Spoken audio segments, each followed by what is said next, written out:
magandang araw, Pilipinas! Okay, nagbabalik na naman sa Javi. Okay, magbibigay na naman tayo ng bagong kaalaman ngayon sa ating mga students.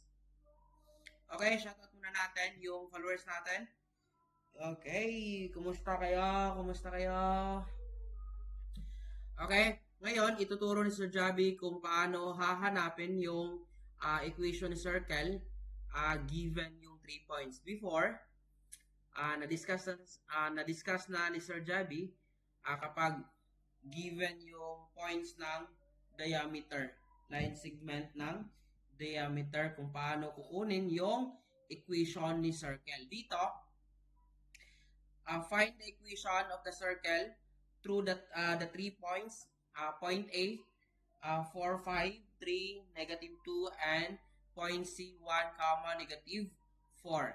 Di ba alam naman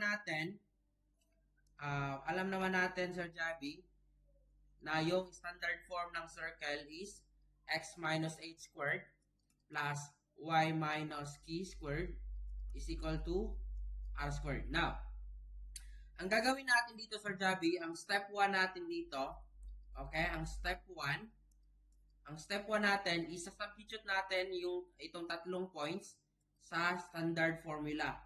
So, unahin natin si point A, mayroong 4, 5. Okay? Then, di ba yung x dito and y?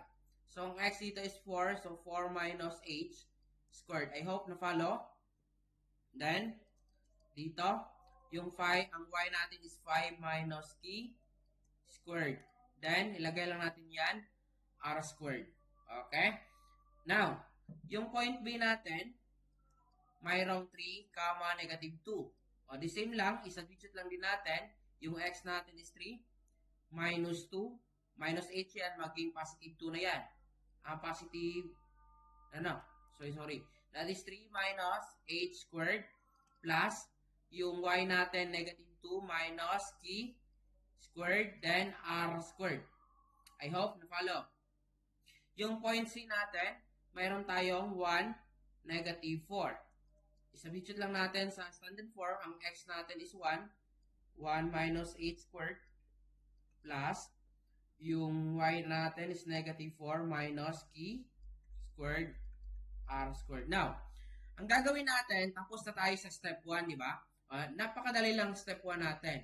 I-substitute lang natin yung mga points sa standard formula ng circle. Now, proceed tayo sa step 2, Sir Javi. Ang step 2 natin, kasi dito, kailangan natin makagawa ng system of linear equation. So, ang step 1 natin, di ba mayroon tayong reduced, ito daw lahat, that is equal to r squared. So, ang gagawin natin, i-equate natin si equation 1 kang equation 2. Di ba? R squared 1, R2 squared. Okay? So, ang gagawin natin, di ba yung equation 1 ito?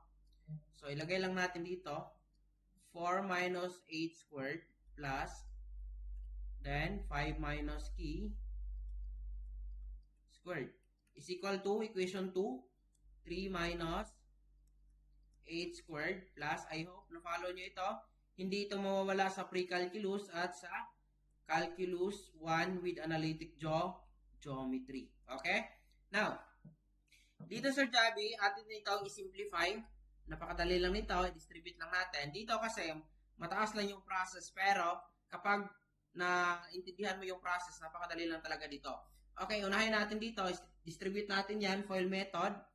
So, that is 16 minus twice the product of the first and second term, last term, that is -8h. Tama? So, positive h squared. Tama ba? Okay. Dito, 25 minus 10k plus k squared. O, dito naman tayo sa right side. Ito, 9 minus 6h plus h squared. Then ito, positive 4k. Kasi negative yan. Negative 2 times negative k is positive 2k, then times 2. So, ito, positive k squared. Ang gagawin natin dito, i-combine like terms. Pero dito, Sir Javi, mayroon na tayong ma-cancel out. Itong h squared, cancel out na yan. Itong k squared, cancel out na din yan. So, ang gagawin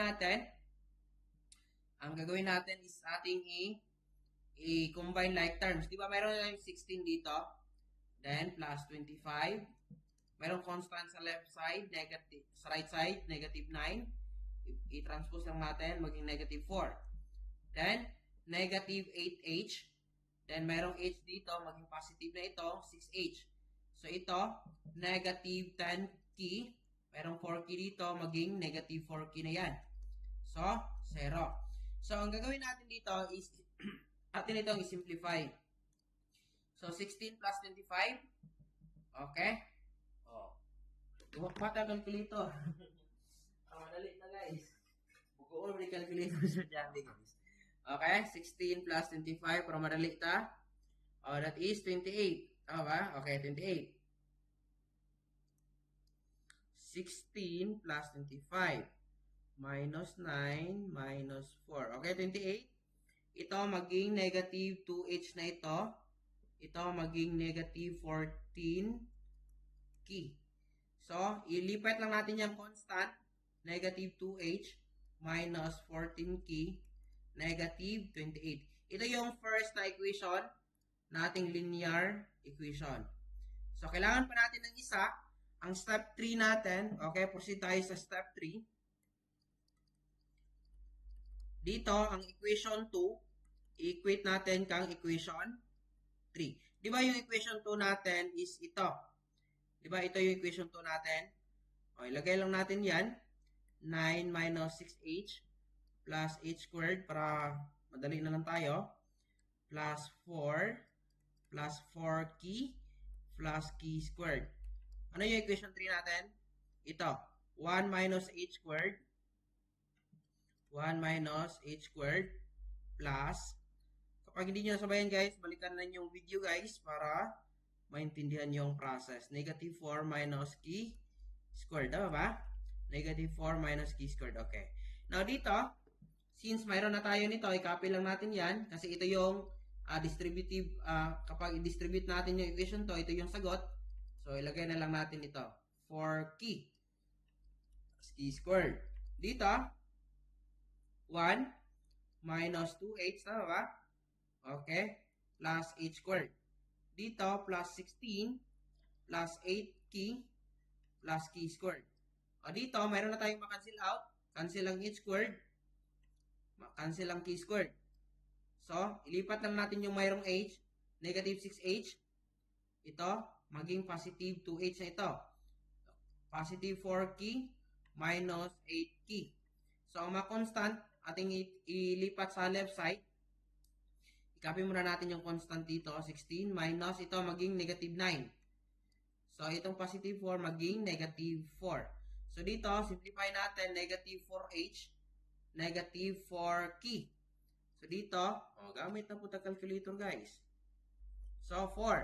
So, ito yung pangalawang system of linear. Ito yung pangalawang linear equation natin. So, dito, pwede na natin mahanap si h and k kasi mayroon na tayong dalawang linear systems of equation.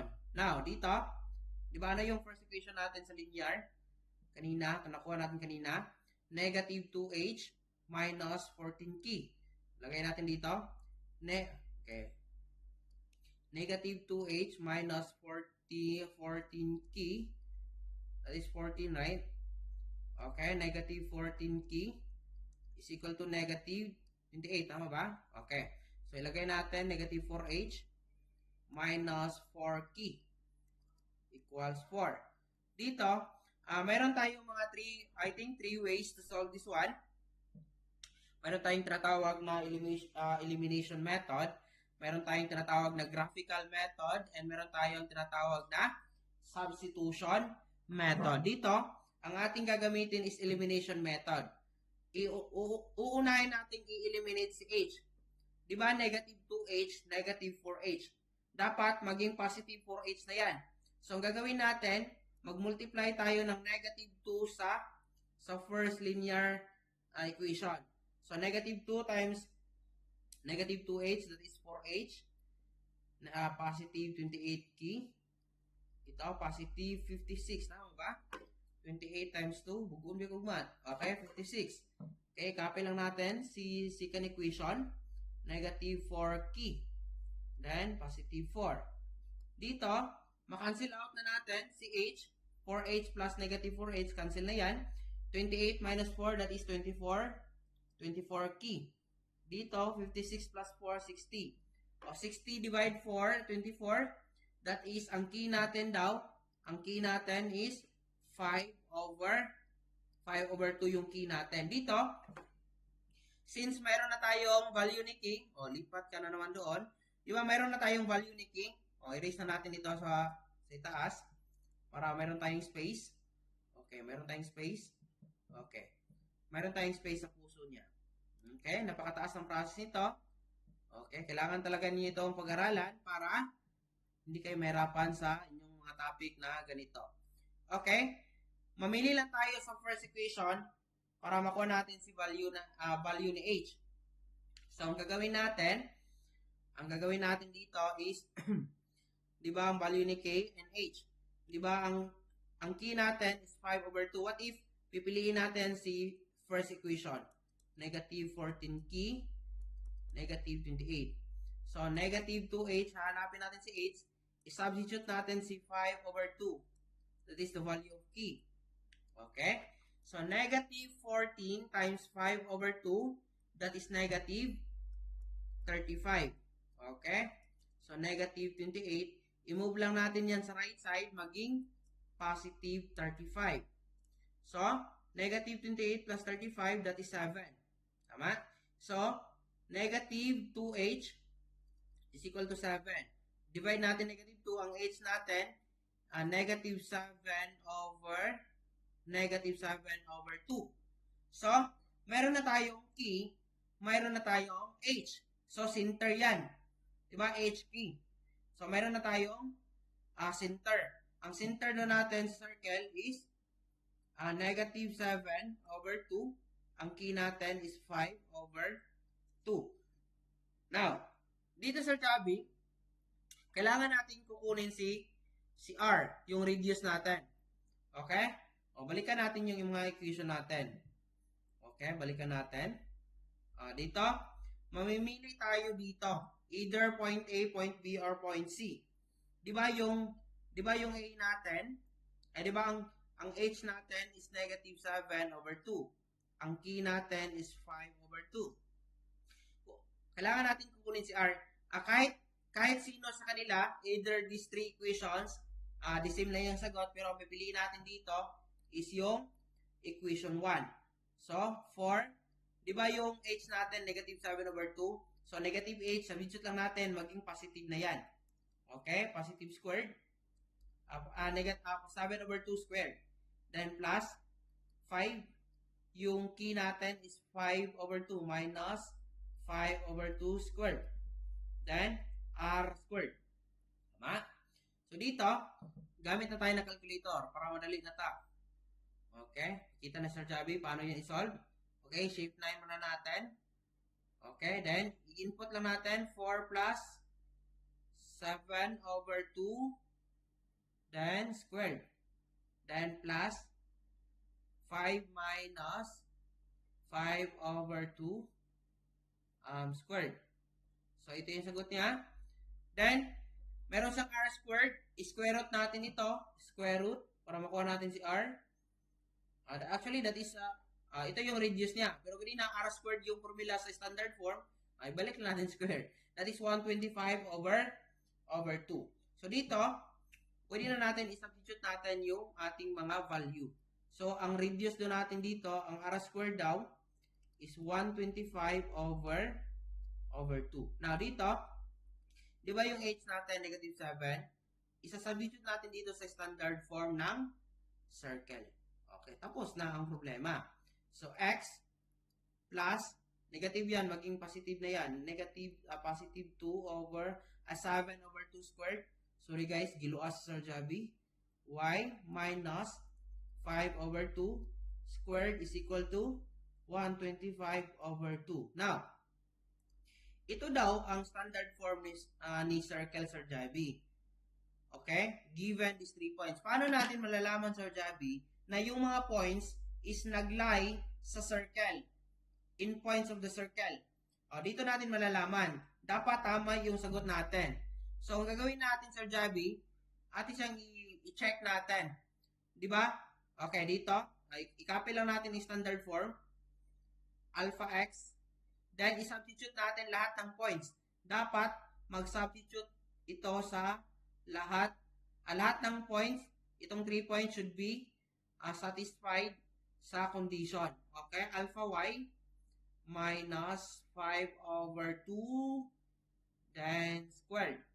Dapat daw, kapag i-substitute natin lahat ng points A, B, and C, dapat mag-equal daw yan sa 125/2. Kasi equation yan. So, i-calc lang.